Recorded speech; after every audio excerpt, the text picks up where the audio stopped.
زبور 46 بچانے والے خدا کی حمد۔ خداوند کی حمد کرو، اے میری جان خداوند کی حمد کر۔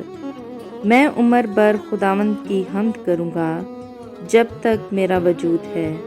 میں اپنے خدا کی مدد سرائی کروں گا، نہ عمرہ پر بھروسہ کروں گا نہ آدم ذات پر۔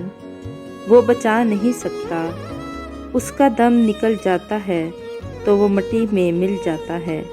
اسی دن اس کے منصوبے بے فنا ہو جاتے ہیں۔ خوش نصیب ہے وہ جس کا مددگار یعقوب کا خدا ہے، اور جس کی امید خداوند اس کے خدا سے ہے، جس نے آسمان اور زمین اور سمندر کو اور جو کچھ ان میں ہے بنایا، جو سچائی کو ہمیشہ قائم رکھتا ہے، جو مظلوموں کا انصاف کرتا ہے، جو بھوکوں کو کھانا دیتا ہے۔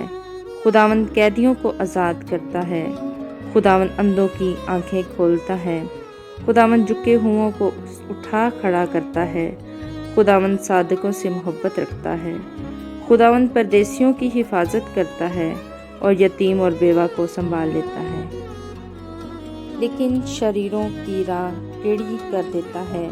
خداوند ابد تک سلطنت کرے گا۔ اے صہیون تیرا خدا پشت در پشت خداوند کی حمد کرو۔ پاک کلام کے پڑھے اور سنے جانے پر خداوند کی برکت ہو، آمین۔